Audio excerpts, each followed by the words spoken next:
Salam semuanya, selamat datang.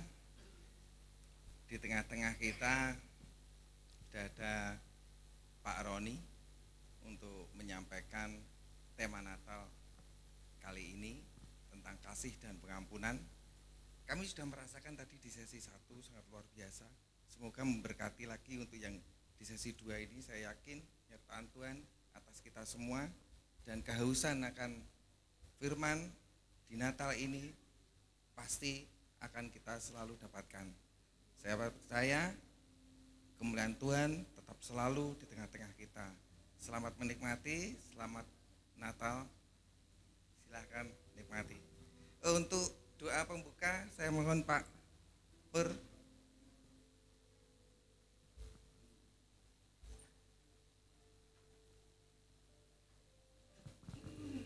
Puji nama Tuhan, saudara. Mari kita bangkit berdiri, kita akan berdoa bersama-sama memohon pimpinan daripada Allah. Kita mohon berkat Allah supaya ibadah Natal ini benar-benar menjadi berkat bagi kita. Mari kita sepakat, saudara. Ya Allah Bapa kami di dalam surga, Allah yang kami sembah di dalam nama Tuhan Yesus Kristus. Bapa, kami mengucap syukur kalau sore hari ini kami boleh kembali memperingati hari kelahiran Engkau Bapa melalui Yesus Kristus yang Kau berikan kepada kami. Sore hari ini kami akan tetap menikmati sebagaimana kelahiran Yesus Kristus Putramu di bumi, yaitu penuh damai, penuh sejahtera. Demikian Tuhan, pada sore hari ini melalui tema Natal ini diberkati hamba-Mu yang sudah Kau persiapkan untuk menyatakan kebenaran firman-Mu. Kami percaya sore hari ini kami akan menikmati pesan-pesan kelahiran-Mu di bumi ini. Melalui hamba-Mu ini kami bersyukur buat sore hari ini Engkau yang sungguh juga menyertai seluruh para umat-Mu. Engkau memberkati cuaca dan suasana sore hari ini. Teristimewa suasana surgawi yang penuh damai dan sejahtera itu turun di tengah-tengah kami. Terpujilah nama-Mu ya Bapa, terpujilah. Di dalam nama Tuhan Yesus Kristus, kami pohonkan doa syukur kami pada sore hari ini. Amin. Silakan duduk Bapak Ibu Saudara.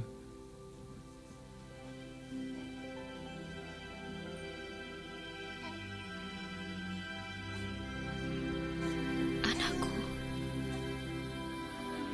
ketika kau tumbuh dewasa, kau akan mengubah dunia. Dan semua orang yang telah lama mencari Tuhan akan menemukannya di dalam. Karena kau akan tunjukkan bahwa Ia adalah kasih. Dalam kesedihan, mereka akan curahkan penderitaannya padamu. Dan kau akan jadi perlindungan dan ketenangan bagi mereka. Kau akan menjadi tempat yang aman, di mana orang bisa terhindar dari yang jahat. Kau akan tunjukkan apa yang layak diperjuangkan, dan mereka akan mengikutimu. Mereka akan lakukan kesalahan dan gagal, tapi suatu hari kau menolong mereka untuk bangkit. Kau akan meneteskan air mata pada dunia yang terperangkap dengan peperangan dan kekerasan. Pada mereka yang menderita dan hilang harapan. Kegelapan akan membunuhmu untuk merobek jiwamu. Kau akan dibenci karena beritakan kebenaran, dan musuh-musuh inginkan kematianmu. Namun sampai nafasmu yang terakhir, kau akan berjuang untuk kasih dan anugerah untuk setiap kami. Dan kau akan menang, karena kau dilahirkan untuk bawa terang. Dan pengorbananmu akan menyelamatkan kami dari dosa. Yesus, Engkaulah harapan kami. Bergerak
Shalom, selamat sore Bapak Ibu Saudara yang dikasihi oleh Tuhan.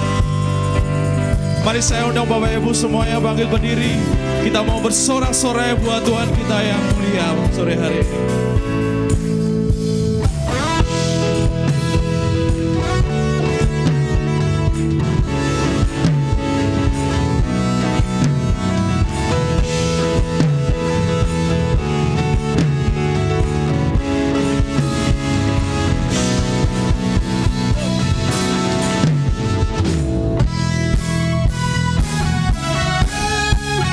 Biarkan damai Natal sore hari ini kita rasakan bersama-sama. Biarkan kasih Tuhan selalu mengalir dalam setiap hidup kita.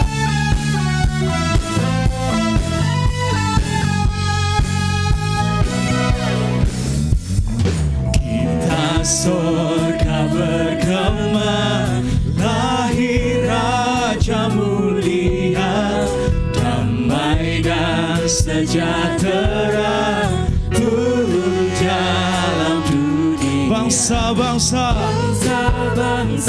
bangkitlah dan bersoraklah serta bermaklumkan kabar baik.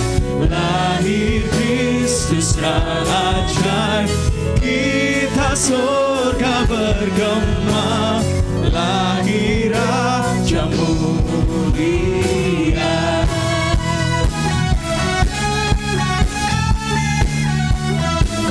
Kaulah Rajaku,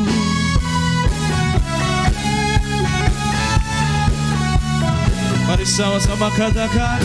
Kita surga bergema, lahir Raja mulia, damai dan sejahtera turun dalam dunia. Yes. Bangsa-bangsa bangkitlah dan bersoraklah serta bermaklumkan kabar baik.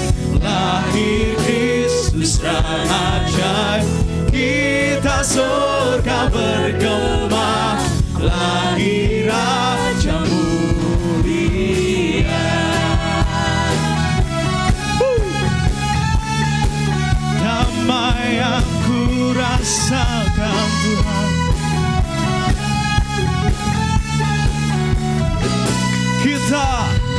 kita surga bergema, lahir Raja mulia, damai dan sejahtera turun dalam dunia.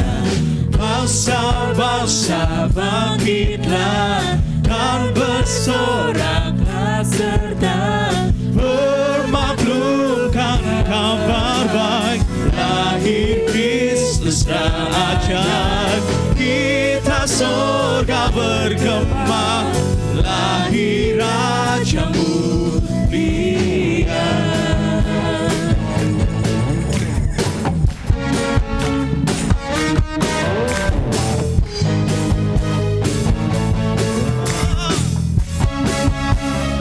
Katakan bangsa-bangsa bangkitlah dan bersoraklah, bermaklumkan kabar baik. Lahir Kristus Raja, kita surga bergema, lahir Raja mulia.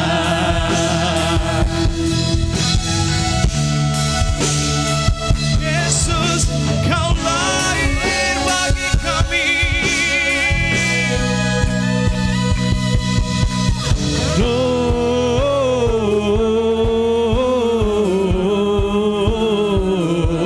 Gloria, muliakan Tuhan. Gloria, gloria.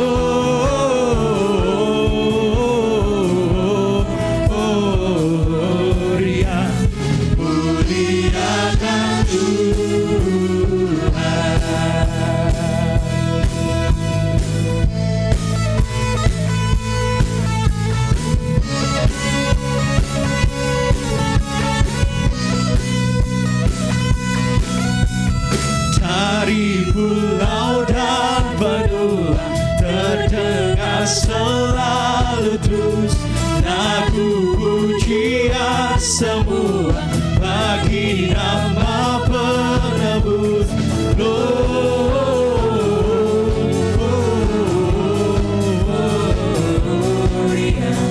Muliakan Gloria,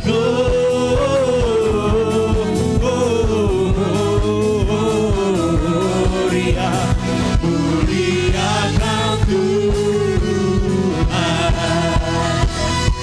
Mulia, mulia namamu.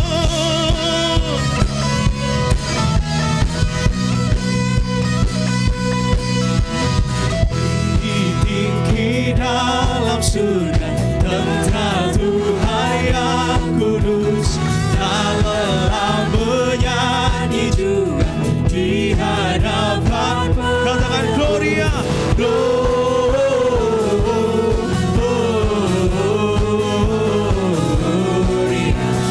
muliakan Tuhan. Gloria,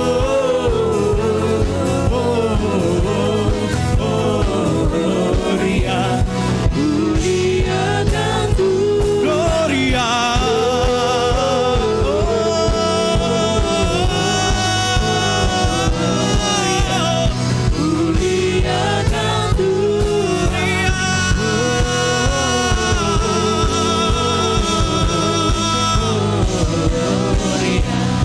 muliakan Tuhan. Muliakan Tuhan, muliakan Tuhan.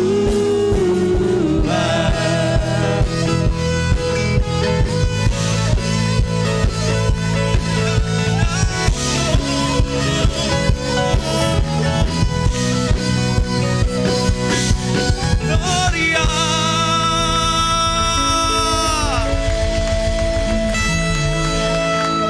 Siapa yang sore hari ini bersuka cita, boleh lambaikan tangannya, boleh teriakan Woo!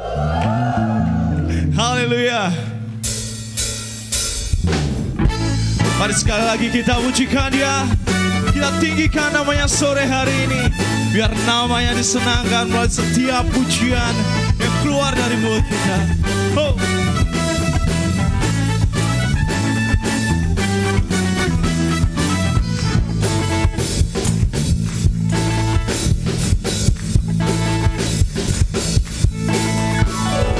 Langit dan bumi pujilah Tuhan, sebab Dia ciptakan semuanya. Keagungannya mengatasi langit bumi, sembah sujud di hadapannya. Oh yeah. Katakan langit dan bumi pujilah Tuhan. Yes, amin. Sebab Dia ciptakan semuanya.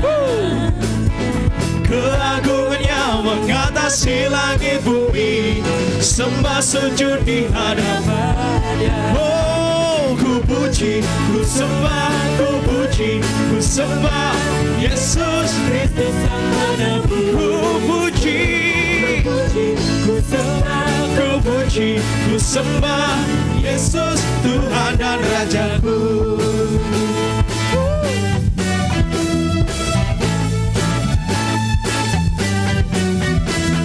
Langit dan bumi pujilah Tuhan, sebab Dia ciptakan semuanya. Keagungannya mengatasi langit bumi, sembah Sujud di hadapan. Mari puji Dia sore hari ini. Ku puji, Ku sembah, ku puji, ku sembah Yesus Kristus Sang Penebus. Oh Yesusku, Puji, ku sembah, ku puji, ku sembah Yesus Tuhan dan Rajaku. Ku puji, ku puji Ku sembah, ku puji, ku sembah Yesus Kristus Sang Penebus. Oh ku puji, ku sembah, Ku puji, ku sembah Yesus Tuhan dan Rajaku.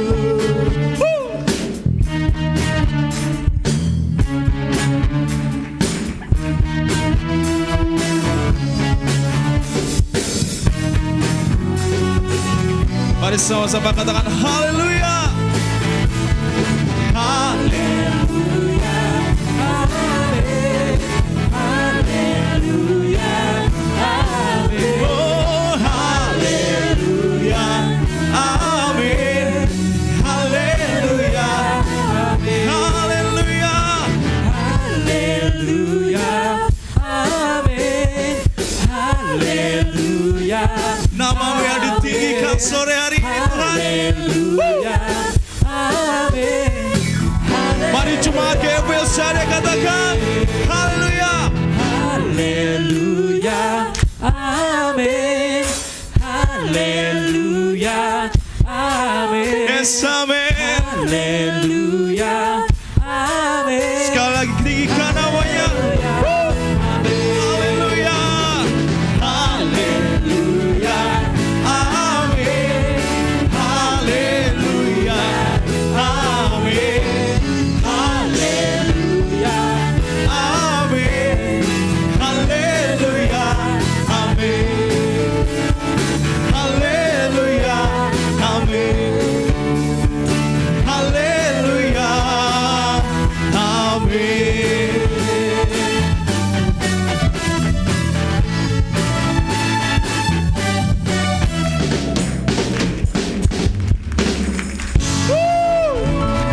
Berikan sorak-sorak yang meriah buat Tuhan kita. Sekali lagi. Silakan duduk Bapak Ibu Saudara semuanya. Dan sebentar lagi kita mau menyaksikan penampilan dari anak-anak sekolah minggu kita. Elsa Dikit, silakan masuk. Berikan tepuk tangan buat mereka semuanya.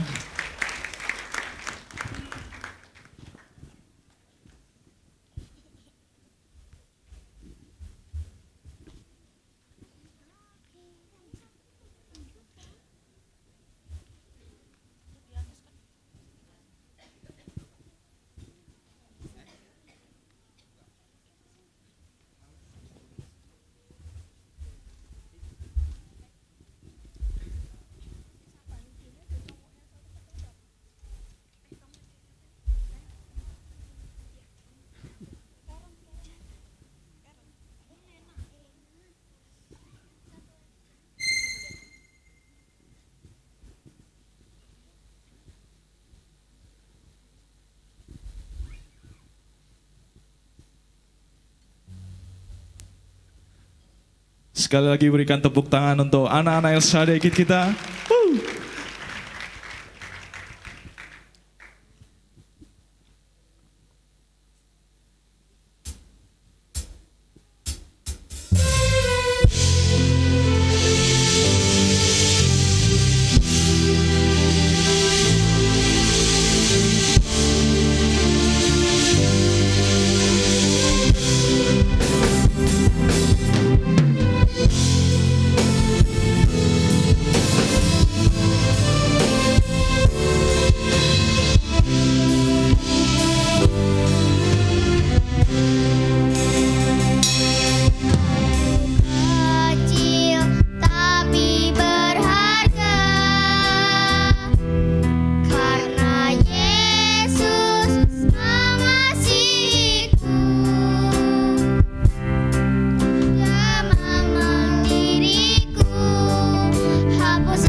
Sekali lagi boleh berikan tepuk tangan yang meriah buat anak-anak sekolah minggu kita.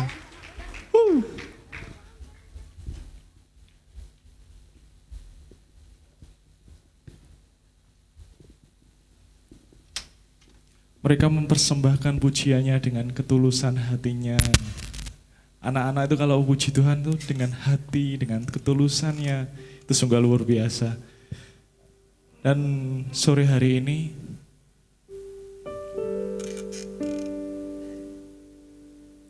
adalah hari Natal yang luar biasa bagi kita semua, yaitu di mana Tuhan telah lahir untuk kita semuanya, memberikan kasih-Nya, memberikan sukacitanya, memberikan hidupnya untuk kita semua. Dan sore hari ini, saya mau mengundang Bapak Ibu Saudara semuanya bisa bangkit berdiri dan boleh menyalakan lampu atau senter atau flashnya yang ada di HP.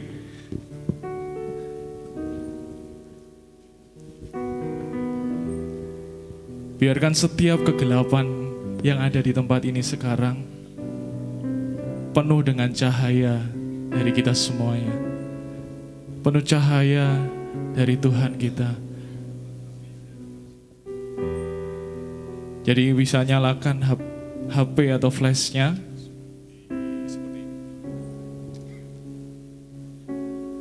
Ya, seperti ini.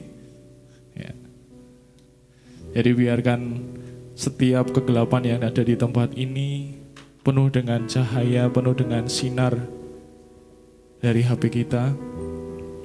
Dan begitu juga dengan setiap hidup kita, kita akan tahu apa itu cahaya saat kita berada di tempat yang gelap seperti ini. Dan sore hari ini kita mau pujikan Malam Kudus. Mari kita pujikan. Malam kudus, sunyi senyap, bintangmu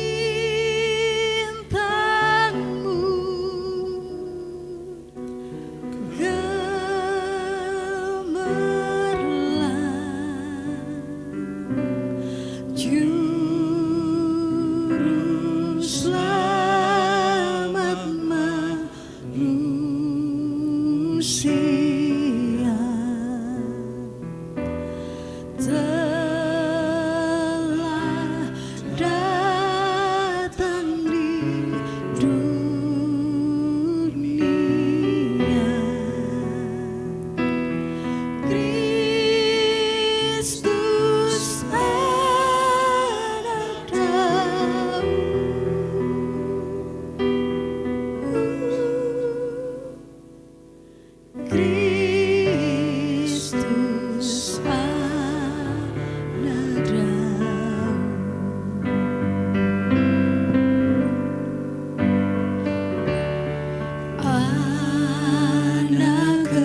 mengucap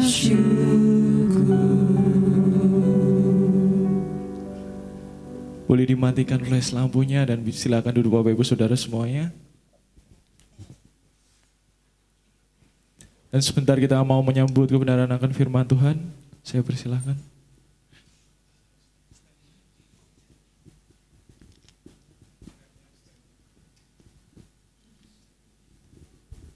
Mari kita berdoa Bapak Ibu.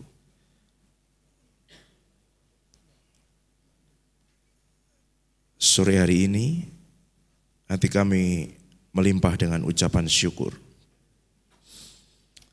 Sebab kami tahu bahwa ada yang begitu mengasihi hidup kami. Sebab kami tahu bahwa Engkau begitu mencintai hidup kami. Itu sebabnya Engkau hadir di dunia. Itu sebabnya Engkau datang dan memberikan kami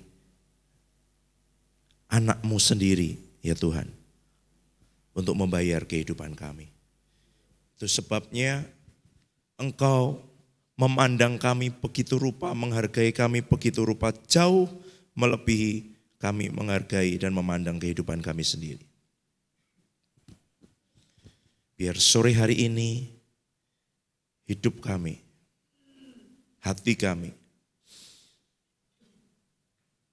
kembali bertemu dengan kebenaran-kebenaran tentang kasih Tuhan yang besar itu. Bahwa itu bukan sekedar perayaan, ini bukan sekedar acara setiap tahun dan akhir tahun. Ini bukan sekedar dengan kegembiraan kami merayakan Natal, tapi karena kami tahu apa yang Tuhan sudah kerjakan buat kehidupan setiap kami. Karena kami tahu Tuhan, kalau kami mengetahui kebenaran itu akan memerdekakan kehidupan kami.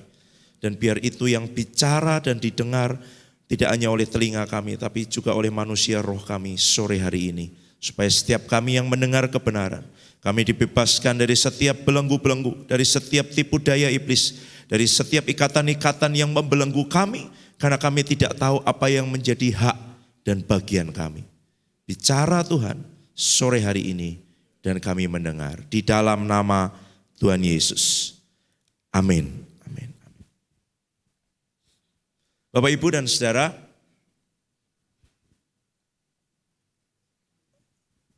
terima kasih sebelumnya semua yang sudah melayani kita, choir, tim PAW,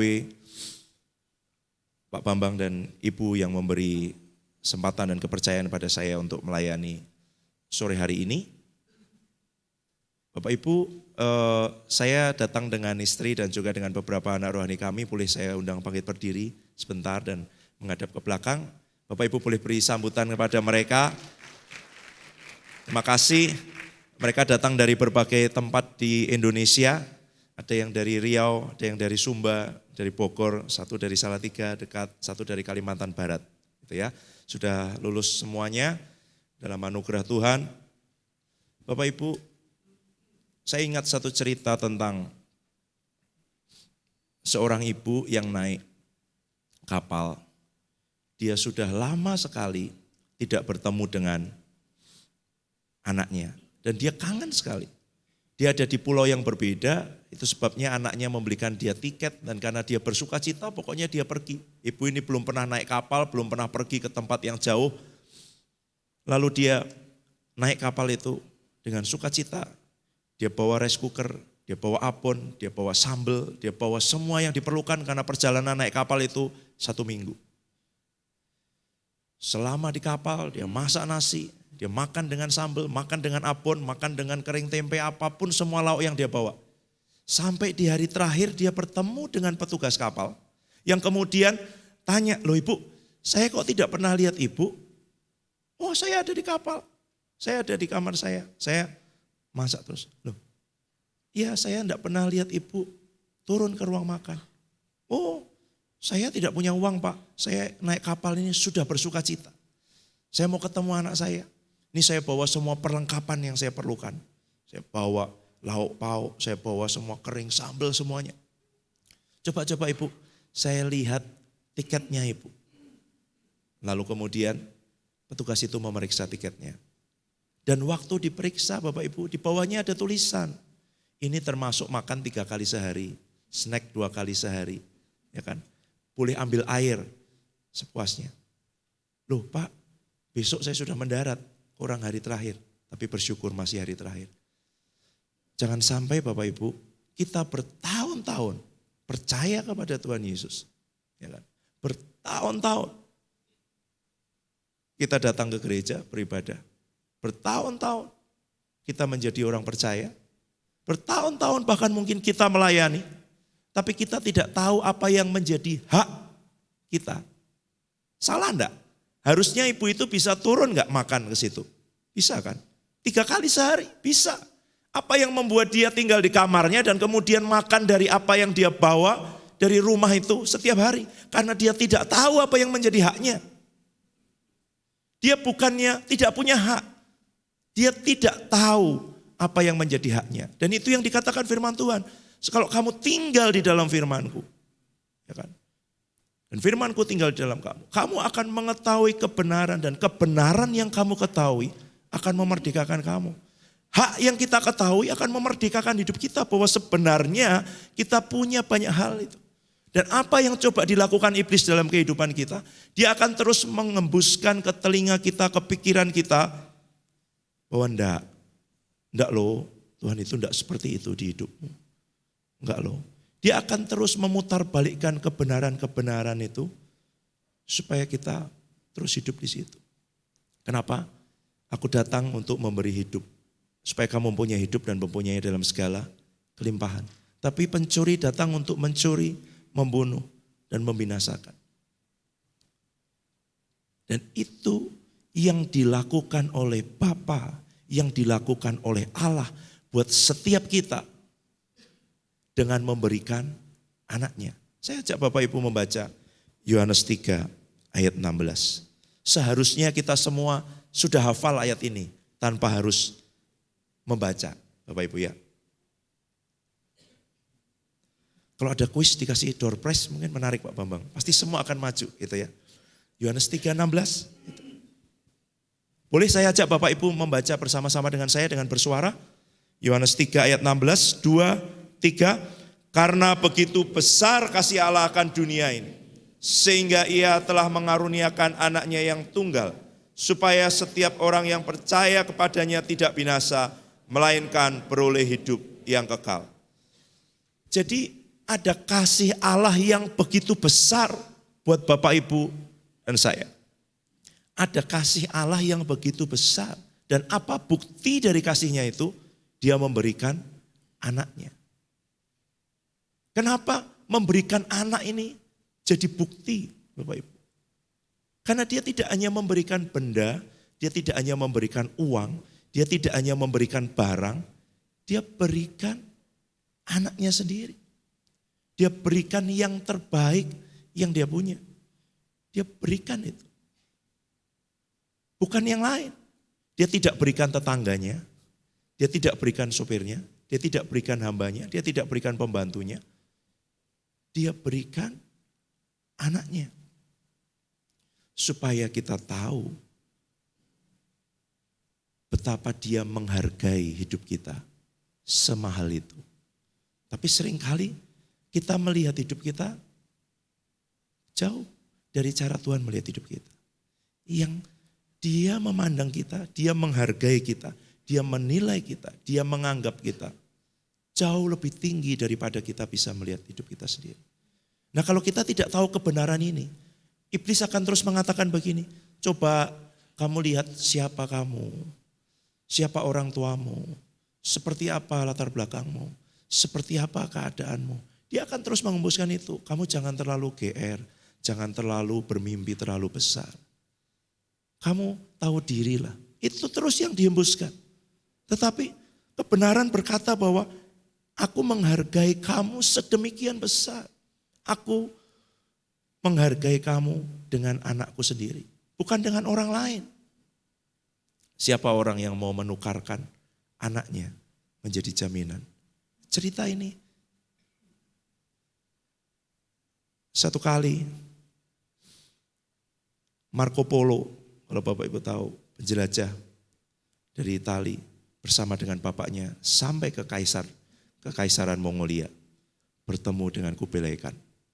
Dan waktu itu mereka meminta izin untuk pergi melihat keadaan seluruh kekaisaran. Karena mereka mendengar ini suatu kerajaan yang sangat maju, hidup dalam damai, semuanya dalam keadaan baik. Apa rahasianya? Mereka pengen tahu. Bukan hanya dengar dari kata orang, tapi juga mendengar langsung kesaksian dari rakyatnya. Itu sebabnya mereka minta izin. Tetapi apakah seorang raja begitu saja memberi izin kepada orang asing untuk masuk kerajaannya? Tidak mungkin. Jangan-jangan dia mata-mata. Jangan-jangan nanti dia mau mencari apa kelemahan kita dan kemudian menyerang kita. Maka lalu Kaisar bertanya, apa jaminannya buat kami bahwa kamu orang yang bisa dipercaya? Apa jaminannya? Lalu dia bilang begini, bapaknya, Marco Polo bilang begini, kamu boleh tahan anakku sampai aku kembali lagi ke sini setelah aku keliling kerajaan. Kalau ternyata kamu menemui bahwa aku ini seorang mata-mata ataupun pengkhianat, kamu boleh lakukan apa saja buat anakku. Langsung saat itu juga Kaisar memberi izin untuk bapaknya boleh pergi dan mengelilingi kerajaan itu. Lalu semua penasihat raja tidak setuju. Mereka langsung berkeliling dan berembuk, Tuanku, ini terlalu berbahaya. Kita tidak tahu dari mana Tuanku percaya kepada orang itu, dia baru datang dan kita baru kenal dengan dia. Tapi pernyataan dan jawaban dari Kaisar ini sangat berkesan di hati saya sampai hari ini. Dia bilang begini, kenapa saya percaya kepada dia? Karena anaknya saja dia berikan. Tidak mungkin dia berbohong kepada kita. Bukankah itu Yohanes 3 ayat 16? Bukankah itu Natal? Anaknya sendiri diberikan kepada kita. Firman Tuhan bilang begini, kalau anaknya saja diberikan, apalagi yang dia mau tahan? Tidak ada. Tuhan itu tidak punya persediaan lain, semua sudah diberikan kepada kita. Bapak Ibu, semua diberikan, tidak ada yang ditahan, tidak ada yang disimpan. Katanya kalau di perguruan silat itu Bapak Ibu ya, kalau gurunya punya jurus 10, pasti yang diajarkan cuma 9. Karena dia takut nanti satu kali kalah dengan muridnya. Jadi ada satu jurus yang tidak diajarkan. Tetapi Bapak memberi kepada kita, kalau bisa dia kasih 11. Kalau bisa dia carikan yang lain. Dia beri semua buat kehidupan Bapak Ibu dan saya. Dia beri semua. Dia beri anaknya sendiri. Buat apa sebenarnya dia beri anaknya sendiri? Kenapa dia harus memberi anaknya sendiri? Apa tidak bisa dia memberi yang lain? Bukan. Bukan itu tujuannya. Tapi karena yang bisa memberi anak itu hanya Bapa. Karena dia mau memulihkan hubungan Bapa dengan anak dan anak dengan Bapa. Ini hubungan yang paling sulit. Karena selama Tuhan Yesus hidup di dunia, pernyataan paling besar, paling sering diulang. Ada yang berkata ini pewahyuan terbesar yang disingkapkan kepada manusia adalah mengenal Allah sebagai Bapa. Dan firman Tuhan bilang begini, kalau dia tidak memberikan roh anaknya di dalam diri kita, kita nggak bisa panggil Bapa loh kepada Tuhan. Tidak bisa. Karena yang bisa panggil Bapa adalah anak. Itu sebabnya Tuhan Yesus datang supaya memulihkan hubungan kita dengan Bapa di surga. Supaya karena itu Tuhan Yesus mengajari berdoa bagaimana Bapak Ibu? Bapa kami yang di surga. Supaya kita bisa memanggil dia Bapa. Bersama dengan dia. Tapi kenyataannya tidak semua orang dengan mudah memanggil Allah sebagai Bapa. Banyak orang curiga dengan bapaknya. Karena dia punya pengalaman yang tidak baik, yang tidak menyenangkan dengan bapaknya di dunia. Sejak dia kecil. Ada banyak hal yang dia alami. Atau mungkin bapaknya ada, tetapi tidak ada hubungan, tidak ada komunikasi yang baik. Karena kita semua tidak tahu bagaimana menjadi seorang bapak. Ada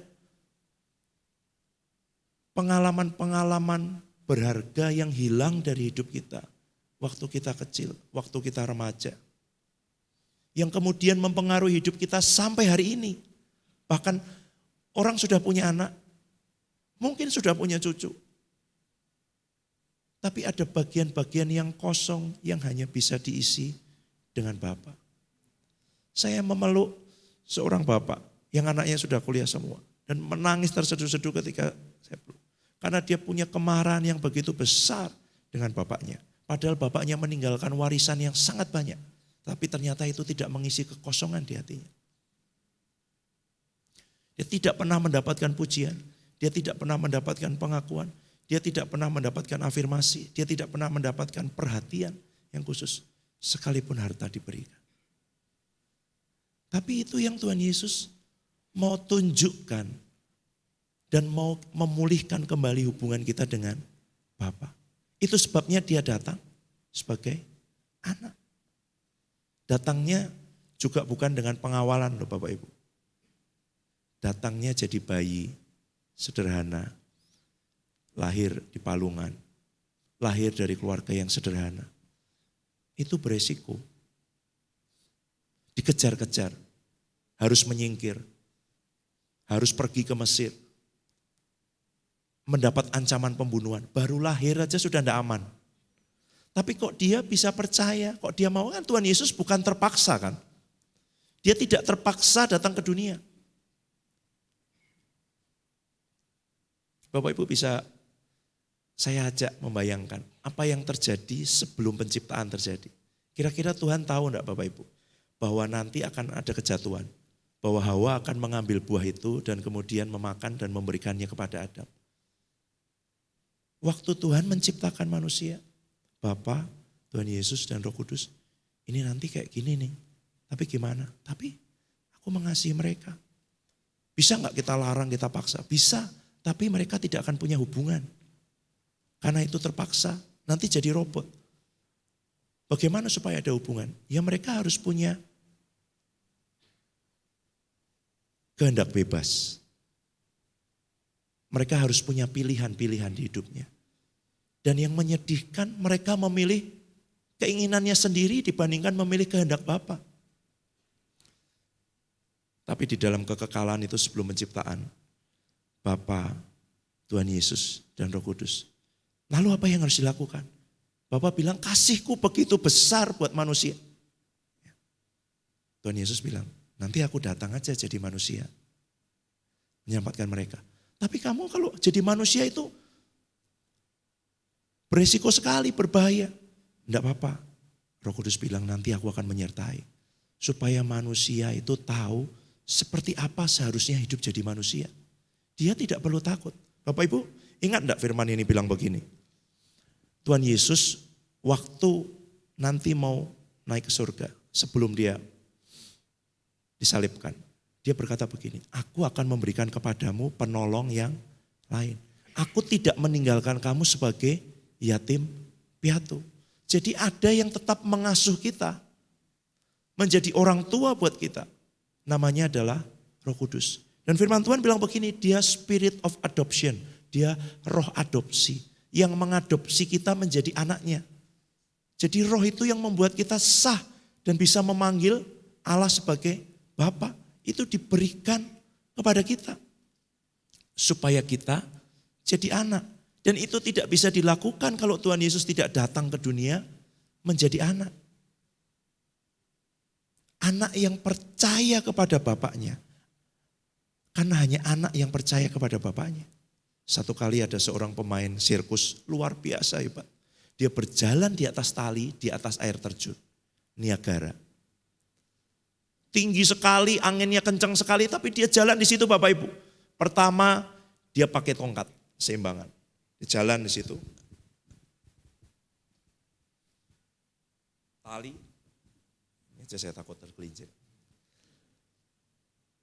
Wow, ketika dari ujung ke ujung sekian puluh meter semua orang bertepuk tangan. Dia balik lagi, tongkatnya dilepas. Menjaga keseimbangan. Dia jalan.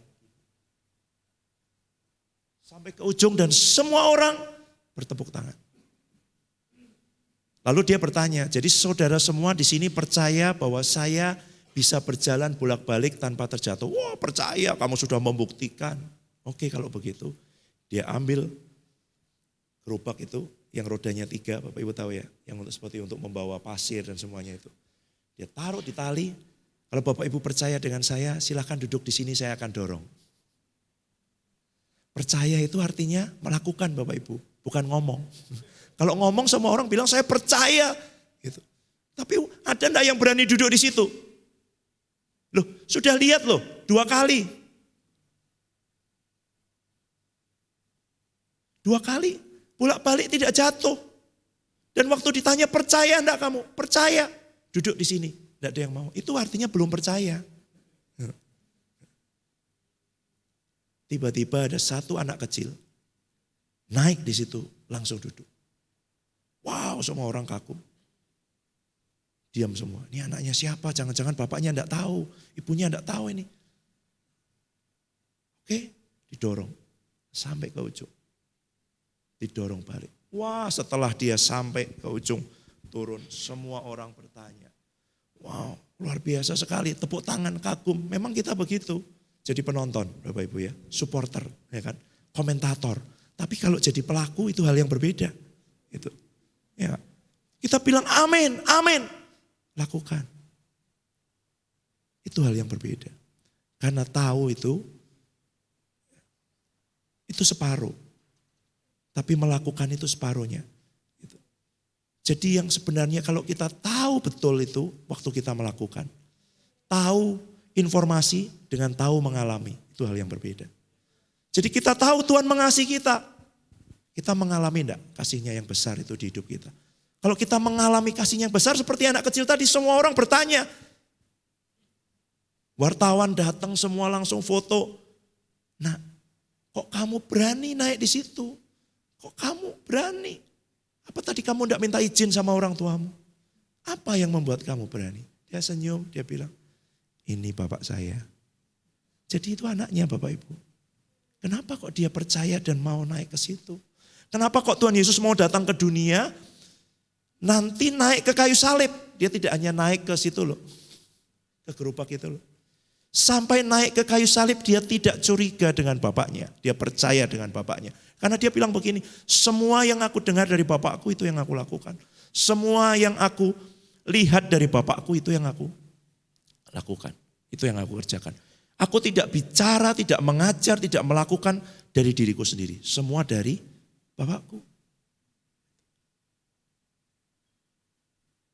Dia aman, dia percaya, dia punya hubungan, dia terus berdoa, bicara dengan bapaknya, terus melihat bapaknya, mendapat contoh dari bapaknya. Semua yang dia kerjakan, yang dia lihat dari bapaknya dalam hidupnya. Supaya apa? Supaya kita pun dibawa masuk ke dalam hubungan yang sama dengan Bapa kita di surga. Dan kemudian itu akan memulihkan juga hubungan kita dengan Bapa di dunia. Entah kita menjadi anak, entah kita menjadi Bapa. Itu akan menentukan sekali. Mungkin ada persoalan seperti ini Bapak Ibu. Yang namanya pohon keluarga. Mungkin kita marah dengan Bapak kita. Karena dia mengasuh kita, mendidik kita dengan keras. Karena kata-kata yang keluar dari mulutnya bukan berkat. Tapi pernahkah kita bertanya, dulu dia dibesarkan oleh Bapak seperti apa? Dulu dia diasuh oleh orang tua seperti apa? Nah seringkali kemarahan kita, sekarang bagian kita yang sudah tahu kebenaran. Untuk memutuskan kutuk itu dari atas hidup kita. Dan melepaskan berkat ke bawah hidup kita. Ke generasi di bawah, ke anak, cucu, menantu, kepada generasi di bawah kita. Dan memutuskan semua yang pernah dikatakan mereka, orang tua, kepada hidup kita. Yang tanpa mereka tahu karena mereka belum kenal dengan kebenaran itu di hidup kita. Supaya yang turun nanti yang keluar dari hidup kita, bukan kemarahan, bukan kebencian, bukan kekecewaan, bukan kepahitan, tetapi berkat, ada kemanisan, ada kelimpahan, ada semua kebaikan Tuhan yang keluar dari hidup kita mengalir. Karena kita memutuskan bahwa itu akan berhenti di hidup saya. Semua kata sia-sia, semua kemarahan, bahkan kalau kita masih pernah mengucapkan itu kepada generasi di bawah kita. Kalau Bapak Ibu orang tua punya anak, kalau pernah mengatakan itu, dan Bapak Ibu belum pernah minta ampun ke Tuhan dan minta maaf kepada anak. Supaya kalau ada kemarahan, kepahitan, itu berhenti di hidup mereka. Dan tidak lagi nanti menular. Bapak Ibu pernah lihat nggak ilustrasi? Kakeknya marah-marah kepada anaknya. Anaknya marah-marah kepada cucunya. Cucunya meringkuk begitu, ketakutan. Tapi ada gambar yang berikutnya. Ketika anaknya memutuskan untuk mencabut semua kemarahan itu. Dan kemudian dia melepaskan berkat kepada cucunya. Berhenti sampai di situ. Di dalam kitab suci, berkat itu, kutuk itu 4 generasi. Tapi berkat itu lebih dari itu. Tuhan setia kepada beribu angkatan, itu yang dikatakan firman Tuhan. Jadi kalau kita menjadi blessing, menjadi berkat, memutuskan untuk itu berhenti di hidup saya. Dan saya tidak lagi mengeluarkan kata itu. Generasi di bawah kita, hidup dari berkat yang keluar dari mulut dan kehidupan Bapak Ibu dan saya. Tapi itu keputusan. Tapi sekali lagi itu keputusan. Tapi dia datang ke dunia. Dia datang menjadi anak. Supaya anak itu dipulihkan hubungan dengan bapaknya. Supaya anak itu punya rasa percaya. Bapak Ibu, seperti apa sih? Anak seperti apa?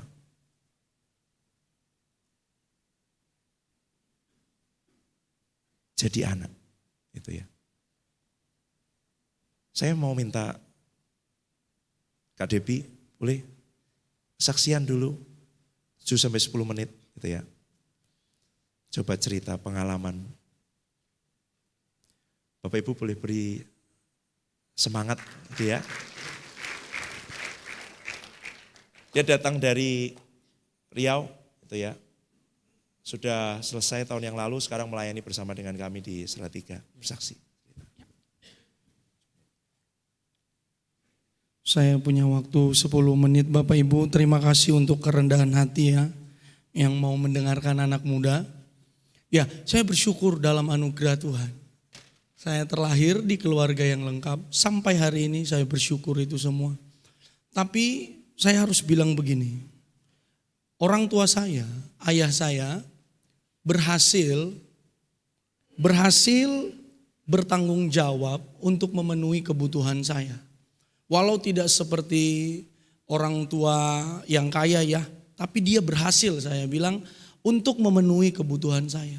Tapi dia tidak berhasil untuk jadi teladan bagi saya. Itu beda sekali. Itu yang membuat saya mencari jati diri. Saya melakukan banyak hal yang ya anak-anak remaja lakukan. Sebab apa? Saya melihat yang di atas saya. Kalau Tuhan Yesus bilang begini. Saya melihat apa yang Bapa lakukan. Dia melakukan apa yang Bapa lakukan. Jadi saya melihat yang orang tua saya lakukan ke saya. Saya tidak mempermalukan orang tua saya. Tapi ini adalah kesaksian hidup saya. Saya sudah pulih gitu. Saya sudah pulih dengan ini. Jadi saya mau Bapak Ibu dan anak-anak muda mendengarkan ini. Apa? Saya mengalami yang namanya didikan yang sangat keras. Sampai, maaf, mungkin gak ada anak-anak yang pernah dimasukin di dalam karung di sini ya. Gak ada ya kayak kucing, gak pernah ya. Bersyukur kalian anak Tuhan. Saya mengalami itu. Saya masih SD, saya tahu itu. Saya dimasukin di dalam karung. Terus dikasih lubang 2 untuk saya bernafas. Cuman itu. Saya nggak tahu saya kenapa waktu itu. Kesalahan apa. Tapi saya dimasukin di situ. Berjam-jam saya tahu, saya ingat. Saya meronta untuk keluar, enggak dikasih keluar. Sampai seperti itu. Tahu apa yang saya lakukan kemudian Bapak Ibu? Dengan didikan yang begitu, karena bapak saya melakukannya begini.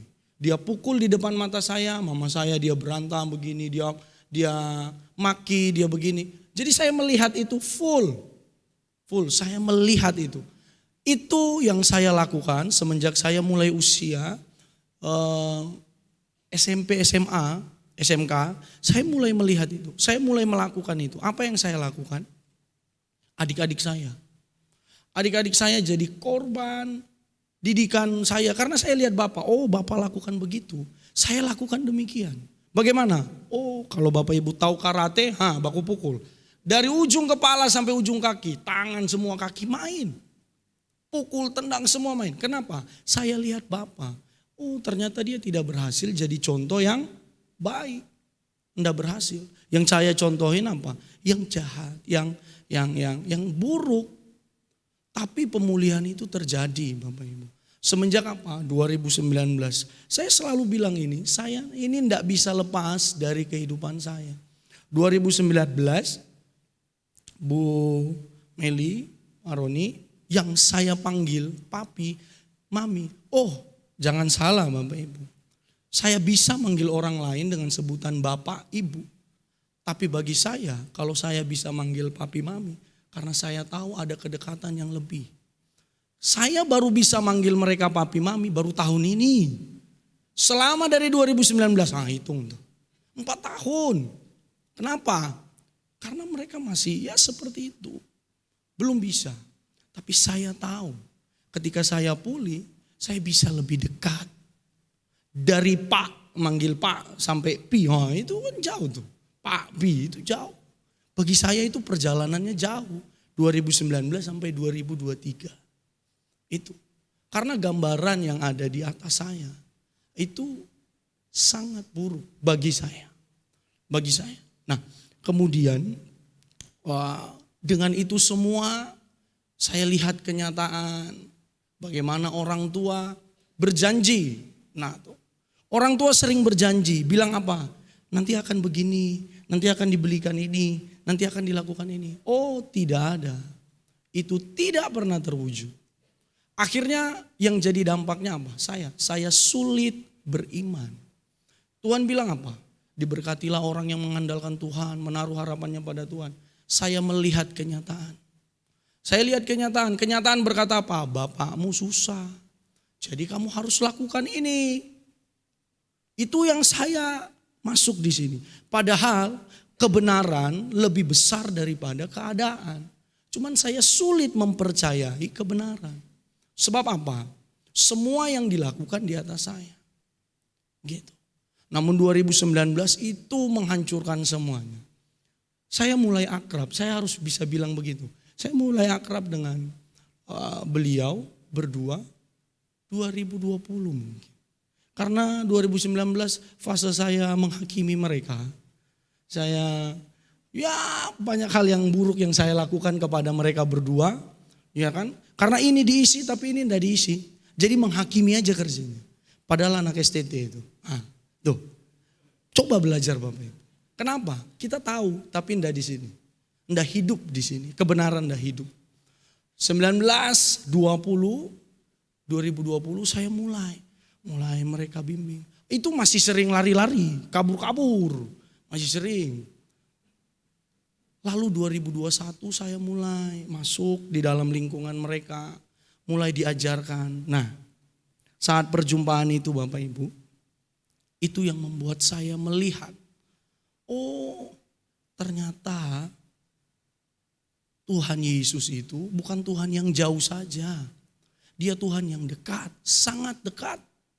Bahkan lebih dekat dari baju yang kita pakai. Dia bukan hanya Tuhan yang menghakimi, tapi dia Bapa yang punya kasih. Dia Bapa yang sangat baik. Dari mereka berdua, mereka pimpin dan tuntun. Ini loh, karena apa? Mereka tidak hanya mengucapkan, tapi mereka melakukan. Yang sebenarnya itu, saya tolak di awal-awal, tapi saya tahu. Karena Roh Kudus yang memampukan mereka. Jadi anak yang seperti ini bisa diterima. Saya malah menerima banyak penolakan, rasisme, saya terima semua. Itu yang menghancurkan banyak hal. Tapi perjumpaan dengan Tuhan melalui mereka, itu yang mengubahkan hidup saya. Saya tidak pernah mengerti apa yang namanya kemurahan hati Bapak Ibu. Saya tidak mengerti. Yang saya tahu hidup untuk diri sendiri. Anak STT. Aduh. Saya tahu cuman itu. Tapi mereka ngajarin apa? Mereka kesaksian, pulang dari Inggris, bla bla bla bla. Wah, kok berani? Saya akan semangat sekali untuk bersaksi tentang orang lain. Tapi bagi diri sendiri, enggak ada. Sebab apa? Ada ketakutan. Ketakutan untuk tidak berani mengalami itu. Itu Bapak Ibu. Jadi itu yang membuat saya, aduh Tuhan. Dari saya tidak berani untuk melangkah beriman, mereka membawa saya ngalamin perjumpaan Tuhan yang membuat saya berani beriman. Yang membuat saya berani memegang janji Tuhan. Yang membuat saya bisa mengerti bahwa Bapa itu dia Bapa yang baik. Dia bukan Bapa yang kalau kamu habis lakukan dosa, terus dia ambil cambuk, COVID. Enggak begitu. Dia enggak hukum begitu. Dia tidak hukum begitu. Dia Bapa yang baik. Dia Bapa yang sangat baik. Sebab itu, coba tanya masing-masing di Bapak Ibu sendiri. Selama ini mandang Tuhan itu sebagai apa? Sang hakim atau Bapa yang penuh kasih? Karena itu akan menentukan bagaimana Bapak Ibu kita semua melangkah untuk menjalani kehidupan kita ke depan. Gitu. Dari saya tidak mengerti bagaimana bermurah hati. Saya melihat mereka melakukan di depan mata saya. Mereka melakukan dengan kemurahan. Melakukan. Oh begitu caranya. Saya ikut. Nah di situ saya berubah. Dampaknya apa? Dampaknya begini Bapak Ibu. Dari saya ngalamin perjumpaan dengan Tuhan. Keluarga saya diubahkan. Semua. Dari bapak, dari mama. Semua diubahkan. Full. Seluruhnya. Sampai seperti itu Bapak. Terus apa yang saya pelajari yang terakhir? Saya belajar jadi anak. Sebab selama ini, dengar anak-anak muda yang belum menikah. Kamu harus belajar jadi anak. Jangan hanya menuntut. Tapi belajar untuk mendengarkan apa yang orang tuamu katakan. Belajar untuk taat apa yang mereka katakan. Sebab itu penting. Sebab nasihat orang yang lebih tua itu adalah bijaksana. Ya. Jadi itu yang saya alami Bapak Ibu. Dari saya tidak mengerti apa-apa sampai saya akhirnya mengerti. Dari saya tidak mengalami perjumpaan dengan Bapa sampai saya mengalami. Dan itu merestorasi banyak hal dalam hidup saya. Begitu Bapak Ibu, terima kasih. Tuhan Yesus memberkati.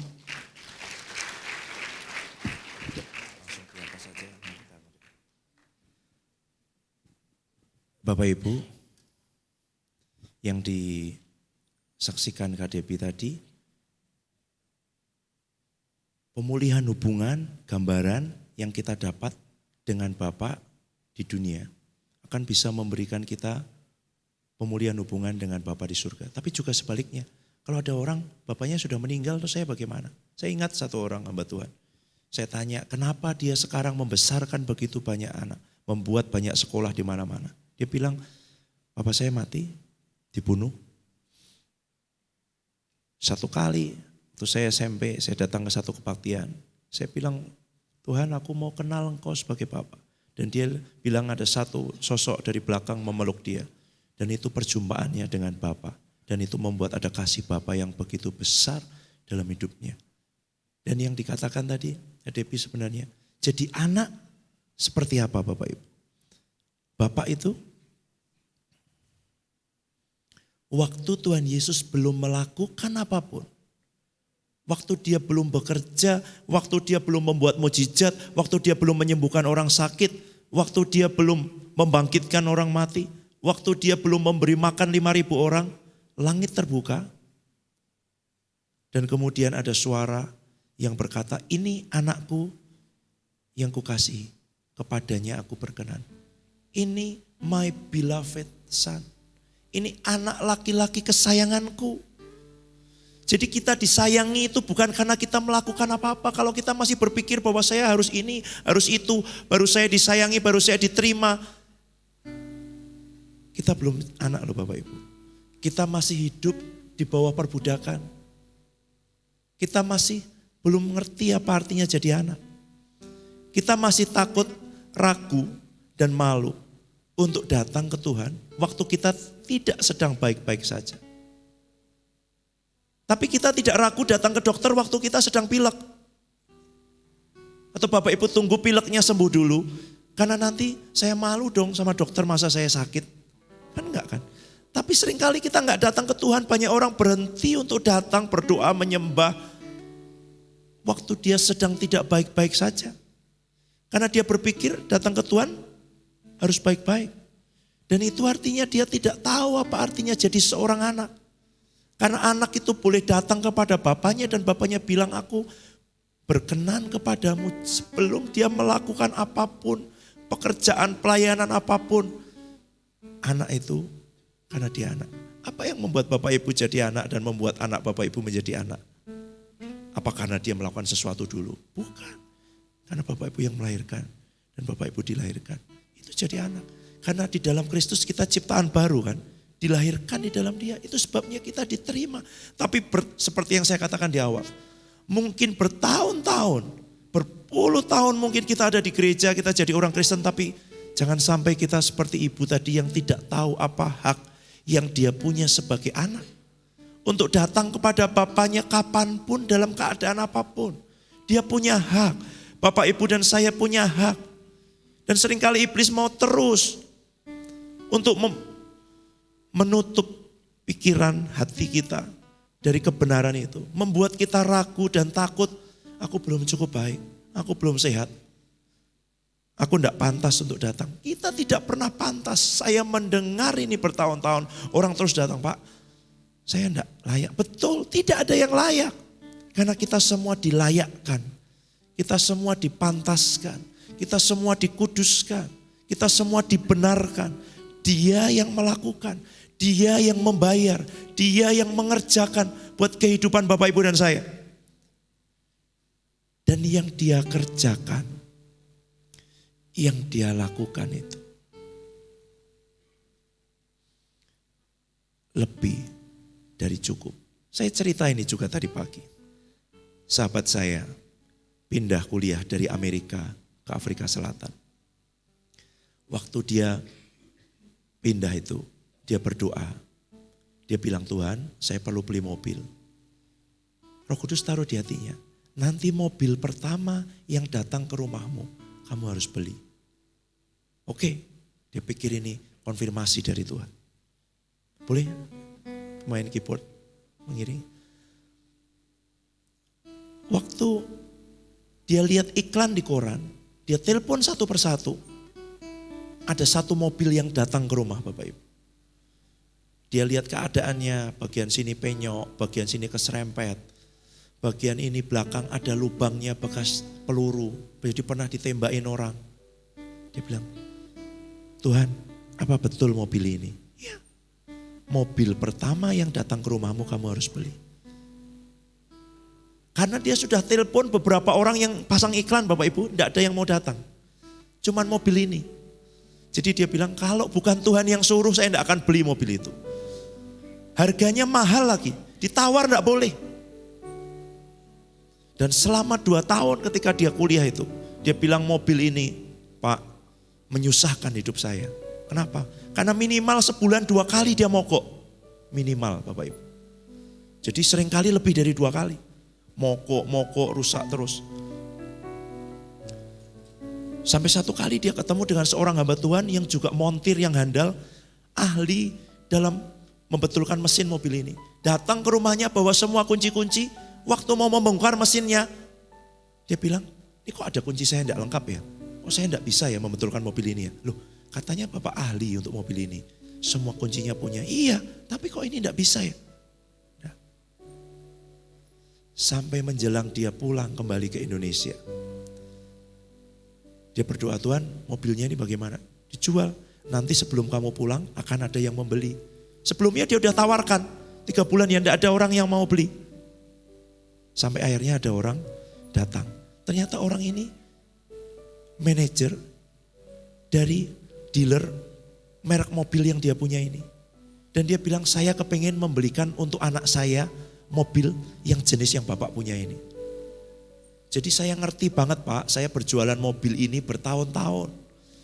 Sekarang saya mau test drive ya, saya mau coba mobil ini keliling. Pak, saya dampingi ya, nanti takutnya kalau mogok. Oh enggak, saya ngerti banget mobil ini. Bapak Ibu tahu apa yang terjadi? Belum sampai setengah jam orangnya telepon, tolongin Pak, saya mogok di tengah jalan ini. Padahal katanya dia ngerti banget mobil itu. Akhirnya orang itu membeli juga mobil itu. Karena dia, pokoknya saya mau beli karena saya mau memberi ini, saya mau perbaiki hadiah untuk anak saya. Ini mobil kan menyusahkan ya Bapak Ibu ya. Mogok itu minimal 2 kali sebulan. Tapi waktu sudah dijual, teman saya bilang begini, Bapak tahu enggak? Sudah seperti sesuatu yang hilang di hidup saya. Ada seperti rasa sedih karena kehilangan.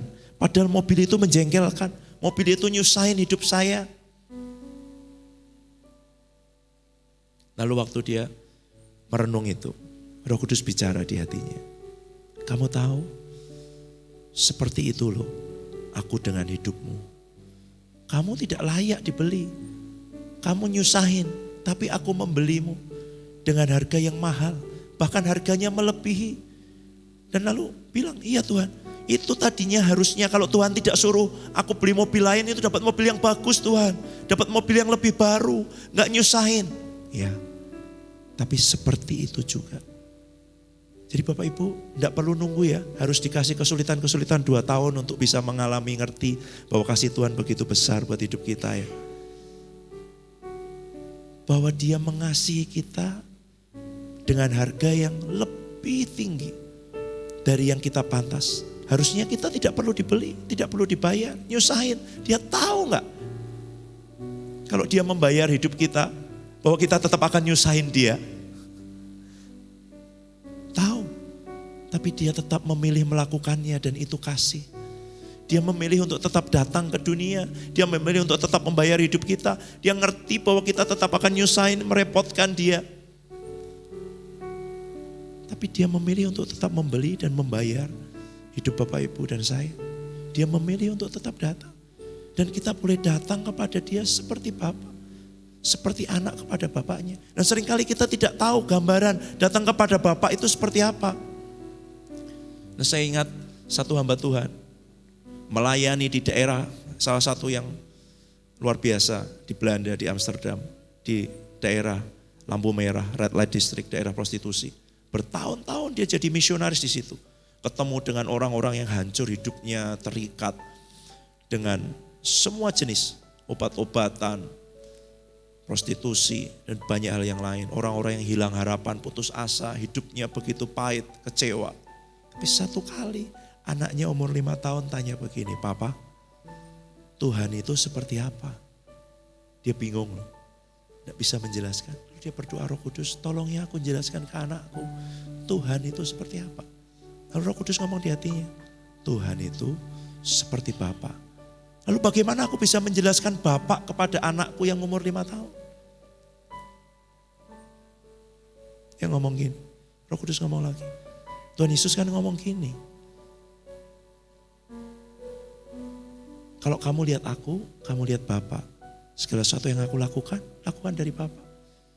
Jadi Tuhan Yesus ngapain? Tuhan Yesus itu punya waktu loh untuk memangku anak kecil, mengelap ingusnya, memberkati mereka, mendoakan mereka, ngobrol dengan mereka, main-main. Hal-hal yang menurut kita sepele. Tuhan Yesus punya waktu loh untuk ngobrol dengan perempuan Samaria yang punya 5 suami dan sekarang hidup dengan laki-laki yang bukan suaminya. Dia meluangkan waktu dari surga untuk bicara dengan orang seperti itu. Itu gambaran Bapa. Tidak ada yang terlalu sepele, tidak ada yang terlalu remeh, tidak ada yang terlalu hina untuk dibawa datang kepada Bapa. Supaya kita bisa datang kapanpun dan membawa apapun pergumulan hidup kita, itu anak. Itu pernyataan paling besar di dalam perjanjian baru bahwa Dia Bapa dan kita anaknya. Kalau Dia Bapa dan kita tidak tahu bahwa kita anaknya, kita anak tetangga. Bapak Ibu kalau punya ada orang lain pamer, oh saya punya sawah 7 hektar, saya punya tabungan deposito 2 miliar, saya punya mobil 5, saya punya pabrik 2. Kalau Bapak Ibu bukan anaknya, menurut Bapak Ibu dia ngapain? Pamer kan? Tapi kalau Bapak Ibu anaknya, Bapak Ibu akan tahu itu hakmu, bagianmu, warisanmu. Bapak Ibu akan bersuka cita bahwa wow, saya akan menerima sebesar ini dari Bapak saya. Kalau kita tidak kenal dia Bapa, kita akan curiga. Ngapain sih kok dia ngomong tentang semua kebaikan, kelimpahan, kemurahan, semua itu. Tapi kalau dia Bapa, kita tahu kalau dia cerita tentang semua ini, bahwa dia memberikan anaknya kepada kita, membayar dosa kita, supaya kita tidak hanya dipulihkan hidup kita. Kita bukan hanya orang yang punya hutang-hutangnya dilunasi. Kalau kita punya hutang 1 juta, lalu dia beri 1 juta, itu hanya lunas, tapi kita tidak bisa melanjutkan kehidupan, kita tidak punya modal. Dia seperti bukan hanya orang yang menghapuskan hutang kita, tetapi dia memberi modal. Dia memberi yang lebih daripada semua yang kita butuhkan. Dia berkata bahwa kamu akan menghakimi malaikat-malaikat, kamu akan duduk memerintah dengan aku. Semua. Dan itu yang diberikan Bapa. Tapi kalau kita bukan anaknya dan dia cerita seperti itu, kita akan bertanya-tanya, oh cuman pamer. Nah, dia Bapa. Dia Bapa. Dan ini yang kita harus dengar dan tahu apa yang menjadi hak kita sebagai anak kalau dia Bapa kita. Kita boleh datang kapanpun. Pintunya terbuka, hatinya terbuka, tangannya terbuka. Sama seperti Bapa yang menunggu anaknya yang bungsu itu pulang ke rumah. Dia tidak pasif, dia tidak tunggu anaknya datang. Waktu dia lihat anaknya dari jauh, dia berlari menyambut anaknya itu. Saya akan menutup dengan kesaksian ini. Satu orang anak dari keluarga sederhana, tinggal di desa, dari keluarga Kristen.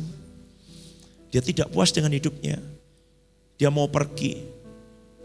Dia mau cari kehidupan yang lain. Dia mau lihat kota besar. Dia pergi ke ibu kota. Akhirnya dia kenal dengan kehidupan malam. Dia terjerat dengan obat-obatan narkoba. Dia menjadi pengedar narkoba. Memang uangnya banyak. Sampai dia terjerat menjual anak di bawah umur. Hidup di dunia kegelapan. Penuh dengan uang. Satu kali ditangkap polisi. Semua kekayaannya habis, semua hartanya habis. Dan dia tahu, dia masuk koran, semua keluarganya di kampung tahu apa yang dia lakukan dan apa yang dia kerjakan. Dia tidak punya tempat lagi, selesai dia dibebaskan, dia mau kemana? Dia mau kembali ke kehidupannya, dunia malam. Orang-orang sudah tidak percaya karena ada isu bahwa dia sekarang jadi mata-mata polisi. Tapi dia mau pulang ke rumah juga tidak mungkin. Dia tidak menaruh percaya di hatinya bahwa bapaknya akan membuka pintunya untuk anak yang sudah memalukan keluarganya seperti ini. Apa mungkin dia menerima saya? Lalu dia mengirim surat ke bapaknya. Dia bilang, Pak, saya tahu saya sudah membuat malu Bapak, keluarga kita, dan juga orang-orang sekampung. Saya tidak punya tempat lagi untuk pergi dan pulang. Tapi saya juga tidak yakin bahwa Bapak akan bisa menerima saya. Tapi kalau Bapak mau menerima saya malu Pak kalau sampai saya ditolak. Di pintu masuk ke kampung kita ada satu pohon besar. Tolong Bapak gantungkan satu baju saya yang ada di lemari itu. Di situ, supaya saya tahu kalau ternyata tidak ada baju itu, saya akan pergi tempat lain, saya tidak akan pulang ke rumah. Perjalanan dari ibu kota ke kampungnya, dia naik bis, semalaman itu dia berharap-harap cemas, apakah akan ada sehelai baju di atas pohon itu digantungkan, menjadi tanda bahwa bapaknya menerima dia. Setelah semalam-malaman, hatinya berdebar-debar. Dan dia sambil khawatir, gelisah. Kalau sampai tidak ada baju itu, saya mau pergi kemana lagi? Karena bahkan penjahat-penjahat juga sudah tidak bisa menerima saya dan tidak bisa percaya kepada saya.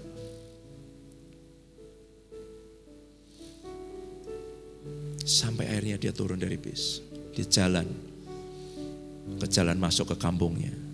Dan dia lihat di pohon itu Bapak Ibu, tidak ada satu baju. Tapi ada puluhan baju yang digantung sama bapaknya. Dan itu seluruh isi lemari baju-baju yang dia tinggalkan waktu dia merantau ke ibu kota. Dan itu kasih Bapa buat kita.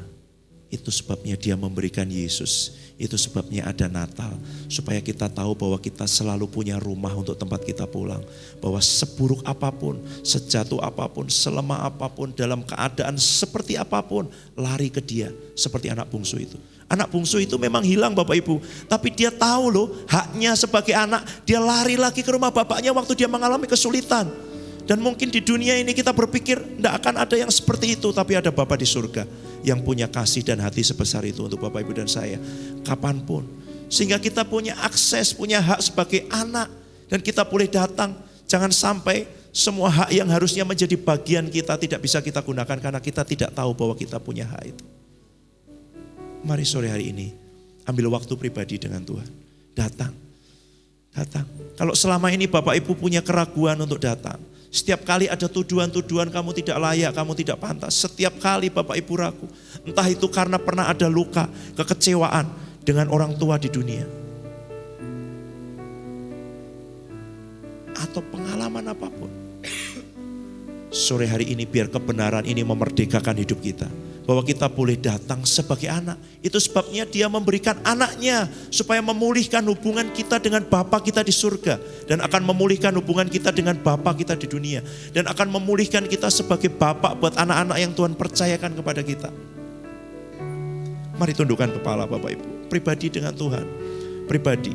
Kalau Bapak Ibu rindu Bapa di surga memeluk, mengusap dengan Bapak Ibu secara pribadi.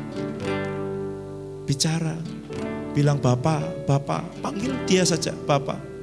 Panggil dia Bapak.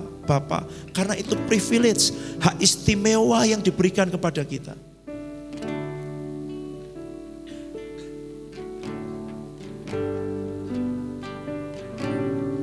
Terima kasih Tuhan. Terima kasih Allah. Terima kasih.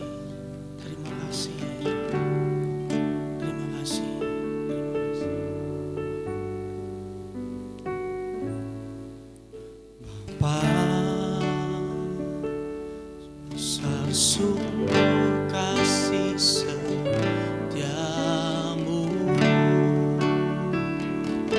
nyata sungguh perlindunganmu, tak satu kuasa mampu pisahkan aku dari kasih.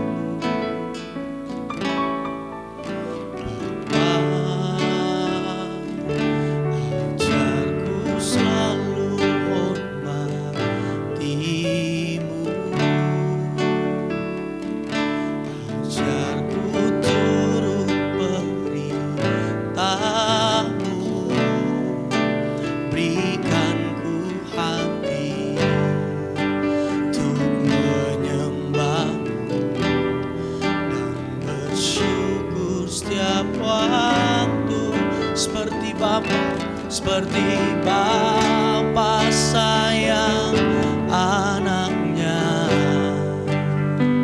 demikianlah Engkau mengasihiku. Kau jadikan biji matamu, Kau berikan semua yang ada padamu. Seperti Bapa sayang anaknya,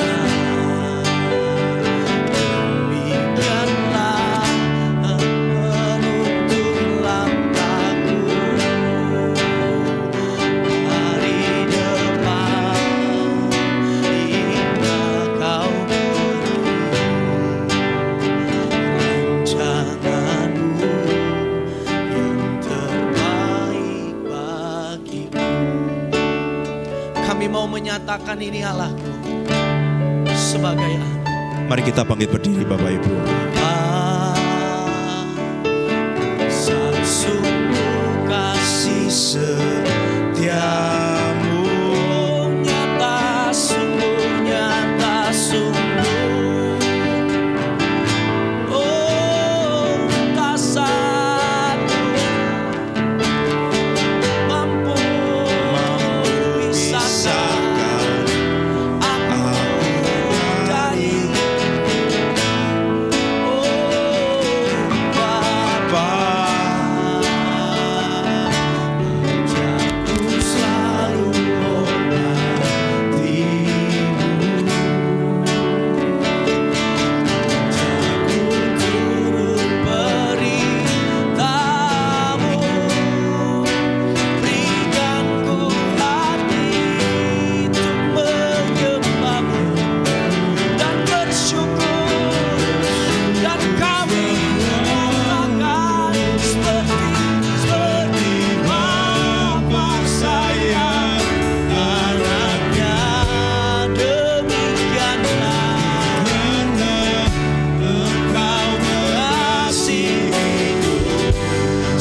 biar sore hari ini ada kebenaran yang memerdekakan hidup kami. Karena kami tahu apa yang menjadi hak dan bagian kami. Dengan Tuhan Yesus datang ke dunia, kami dipulihkan hubungannya. Kami adalah anak yang berhak menerima semua janji, warisan, dan setiap apa yang disiapkan Tuhan melalui Tuhan Yesus buat kehidupan setiap kami. Tidak akan ada lagi kebohongan-kebohongan dan yang dicuri iblis dari hidup kami.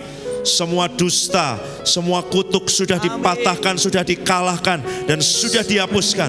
Dan ada kemerdekaan dalam kehidupan kami. Ada janji, berkat, jaminan, perlindungan, semua kelimpahan, semua yang sudah dibayar dengan lunas oleh Tuhan Yesus di atas kayu salib, yang menjadi hak kami. Kami terima, dan tidak akan lagi ada keraguan di dalam hati kami. Kami tahu kemana kami bisa pulang, dan kami tahu kami harus lari kepada siapa. Kami tahu ada Tuhan, ada Bapa yang menjadi rumah buat kami. Kami punya hati sebagai seorang anak yang aman, yang diterima, yang dikasihi, yang dihargai, bahkan melebihi dari apa yang seharusnya di hidup kami. Engkau membayar hidup kami, Engkau memandang hidup kami berharga, Engkau menghargai kehidupan kami, Engkau tidak pernah memandang kami hina, Engkau tidak pernah mencela hidup kami. Engkau selalu berkata, Engkau anak laki-laki dan perempuan kesayanganku, Engkau milik kesayanganku, Engkau biji mataku, Engkau berharga di mataku. Engkau selalu berkata bahwa Engkau punya rencana yang ajaib buat hidup setiap kami. Bahkan rencanamu dan jalan-jalanmu jauh lebih tinggi daripada setiap pemikiran kami. Rencanamu yang sempurna dan ajaib itu Tuhan, Kau sediakan buat setiap kami, supaya kami tahu bahwa kami punya Bapa kami di surga yang setia dalam kehidupan kami. Bapa yang tidak pernah memalingkan pandangan matanya dari hidup kami. Bapa yang memberikan yang terbaik, bahkan anaknya sendiri, supaya kami pun boleh memanggil Engkau Bapa. Itu sebabnya kami bersyukur. Kami tahu apa yang menjadi hak dan bagian kami. Kami tahu janji-janji kemenangan menjadi milik kami. Kami tahu ada Tuhan di pihak kami. Kami tahu namamu Immanuel, Tuhan yang bersama dengan kami. Engkau Tuhan yang bukan menjadi lawan kami, tapi Engkau Tuhan yang ada di pihak kami. Namamu adalah Yesus, Yahweh yang menyelamatkan dan membebaskan umatnya. Engkau Tuhan yang memberikan nama yang ajaib, yang penuh kemenangan itu. Nama di atas segala nama buat hidup setiap kami, yang kepadanya setiap lutut akan bertelut dan setiap lidah akan mengaku kepada nama Yesus itu. Sebab tidak ada nama lain di bawah kolong langit ini yang diberikan kepada manusia, yang olehnya manusia diselamatkan. Sebab kami menerima janji, otoritas, hak, kepenuhan sebagai anak di dalam nama Tuhan Yesus. Di dalam nama Tuhan Yesus. Di dalam nama Tuhan Yesus. Amin. Amin. Amin. Beri kemuliaan buat Tuhan kita. Silakan duduk kembali.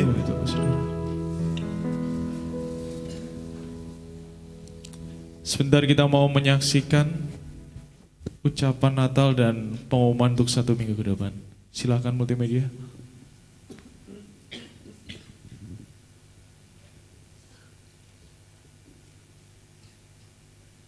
Assalamualaikum warahmatullahi wabarakatuh. Selamat siang, salam sejahtera untuk kita semuanya. Salam, Om Swastiastu, Namo Buddhaya, Salam Rahayu.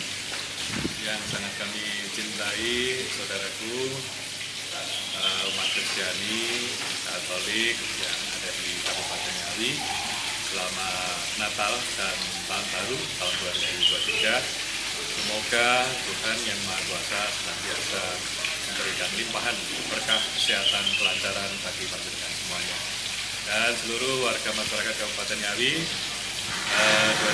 2023 sebagai momentum untuk kita introspeksi, mengevaluasi apa yang menjadi tantangan-tantangan kita ke depan.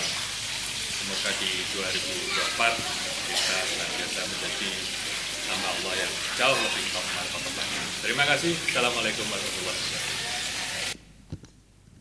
Assalamualaikum warahmatullahi wabarakatuh. Salam hormat saya untuk saudara-saudaraku umat Kristen Jamaat El Sadek. Saya Yono Kartiko, Ketua Fraksi PDI Perjuangan DPRD Kabupaten Ngawi. Pada kesempatan di suasana Natal ini, saya ingin sampaikan harapan saya kepada saudara-saudaraku tentang pentingnya persaudaraan. Pada dasarnya kita semua adalah saudara, entah itu saudara biologis, saudara dalam ikatan organisasi, saudara dalam kebangsaan negara, saudara dalam satu keyakinan, atau yang lebih universal lagi, yakni saudara dalam kemanusiaan. Persaudaraan inilah yang mengikat kita dalam satu jalinan rajutan tenun kehidupan bermasyarakat, berbangsaan dan bernegara.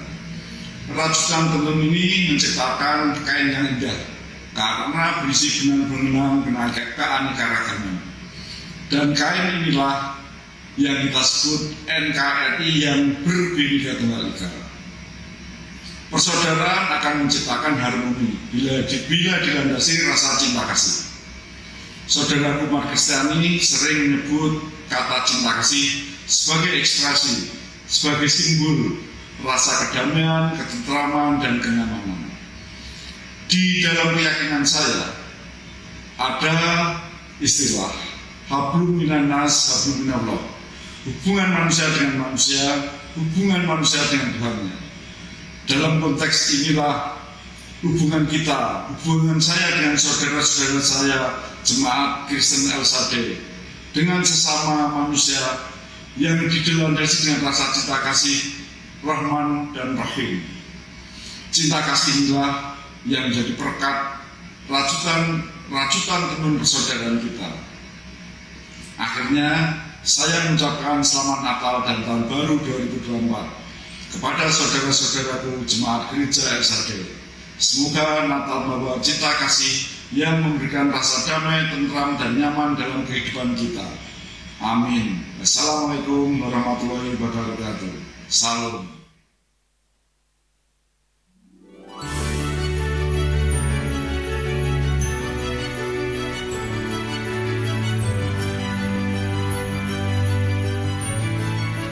Shalom Jemaat El Sadai, kiranya kasih dan damai Natal menerangi kita semua. Dan berikut pengumuman untuk 1 minggu ke depan.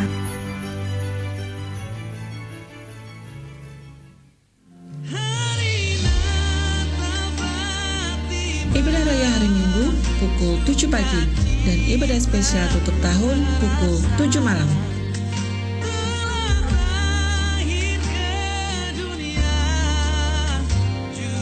Perayaan Natal Bamaknawi diadakan tanggal 29 Desember pukul 3 sore, bertempat di Kurnia Convention Hall, Ngawi.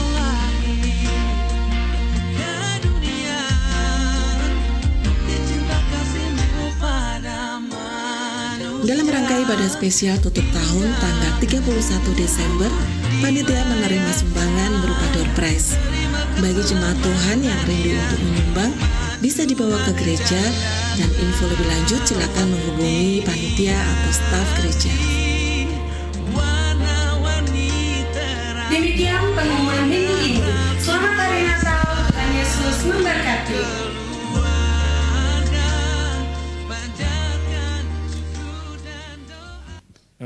Saya ucapkan selamat Natal Bapak Ibu Saudara semua ya. Jadi ibadah kita selama minggu ke depan, komsel-komsel saya liburkan ya. Tapi kalau ada komsel-komsel yang mau mengadakan Natal sendiri terserah ya. Saudara bebas saja menggunakannya. Dan minggu depan adalah ibadah tutup tahun 2 kali juga. Yang pagi jam 7 pagi, yang sorenya jam 7 malam. Bukan jam 4, tapi jam 7 karena tutup tahun. Nah untuk sorenya khusus ada door prize ya, hadiah-hadiah bagi Bapak Ibu Saudara yang punya, yang ingin merindukan mengirim apa-apa untuk door prize, mungkin kaos, payung, atau kalender, atau HP, atau yang kapan hari itu ada yang sepeda, ada mesin cuci, terserah ya, itu nanti memberkati bagi kita semuanya. Dalam kesempatan ini Pak Roni dan Ibu serta rombongan saya ucapkan terima kasih ya, pelayanannya sangat memberkati kita semuanya. Tuhan kiranya memberkati pelayanan yang ada di sekolah STT di Sangkakala ya. Demikian, oh ya berita duka mungkin Bapak Ibu Saudara sudah tahu bahwa Pak David ya almarhum telah dipanggil Tuhan beberapa hari yang lalu, anugerah motor atau citra motor ya telah dipanggil Tuhan dan sudah dimakamkan dengan baik. Tuhan memberkati keluarga yang ada dengan kabar. Jadi itu kabar bukan duka cita, tetapi kabar sukacita rupanya. Jadi keluarga tidak ingin saudara mengatakan kabar duka cita, tetapi sukacita. Karena kesaksian yang luar biasa yang kita telah terima. Saya kira demikian. Ada satu lagi pengumuman bahwa dana Natal kita yang seharusnya 16 juta untuk bulan Desember ini sudah terkumpul 10 ya. Jadi kurang 6, saya percaya dalam 1-2 minggu ini akan tercukupi kebutuhan itu. Saya kira demikian, mari kita bangkit berdiri saudara, kita akan tutup dalam doa. Bapak Ibu saudara ingat ya, Natal ini adalah anugerah yang sangat besar sekali. Bahwa Tuhan menilai hidup kita itu sangat tinggi. Sehingga mengorbankan Yesus Kristus dicambuk, diludahi, dipukul, dihujat saudaraku. Tidak ada yang tersisa, harga diri. Menurut kisahnya Tuhan Yesus itu disalib tidak pakai baju saudaraku. Begitu untuk memang mempermalukan. Harga dirinya betul-betul terinjak-injak. Semua dilakukan karena saudara dan saya. Kita dulu dari sampah, tidak berguna, layak dihukum. Dan diangkatnya begitu tinggi, dihargai. Tidak hanya begitu, kita diberikan anugerah Roh Kudus. Warisan kerajaan Allah. Dalam 1 Korintus pasal 6, kita nanti malah menghakimi malaikat dan dunia ini. Betapa bersyukurnya kita memiliki Yesus Kristus mengingatkan kita di hari Natal ini ya. Puji Tuhan, mari kita berdoa dan mengucap syukur. Bapa di surga, kita akan mengangkat persembahan yang sudah kita terima, saudaraku. Kita isi dengan persembahan yang saudara ada di kursi masing-masing tadi. Kita angkat di tangan kanan kita. Bapa di surga, kami mengucap syukur karena Tuhan memberikan kami hati yang murah untuk memberkati pelayan pekerjaan Tuhan, sehingga pekerjaan Tuhan tidak kekurangan, bahkan menjadi berkat gereja-gereja yang lain, misi-misi yang lain Tuhan. Terima kasih Engkau memberkati semua anak-anak-Mu yang memberi dengan sukacita. Mari kita sekarang mengangkat kedua tangan kita, saudaraku, tinggi-tinggi. Saudara, engkau telah mendengar firman Tuhan tentang kasih kemurahan Tuhan dan pengampunannya yang demikian besar. Pulanglah dengan membawa berita ini. Tidak hanya engkau dengar, tapi engkau melakukan dalam hidupmu sehari-hari apa yang dikatakan. Apa yang menjadi tuntunan Tuhan dalam hidupmu sehari-hari. Maka berkatnya Allah Bapa akan turun ke atas keluargamu, pekerjaanmu, sekolahmu, sawah ladangmu diberkati oleh Tuhan. Dalam nama Tuhan Yesus, haleluya, amin. Amin.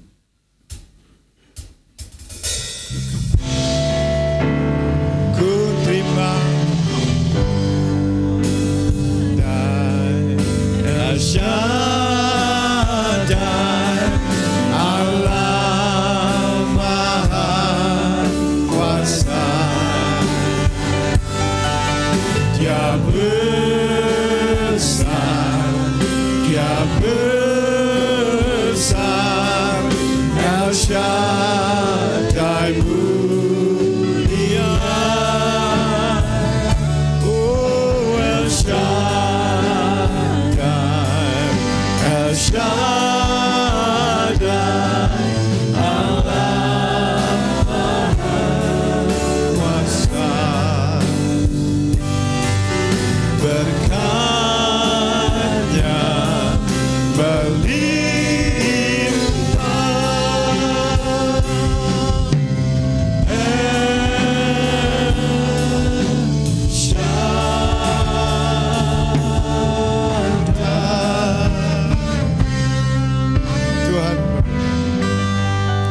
Segala puji syukur banyak bagimu Bapa.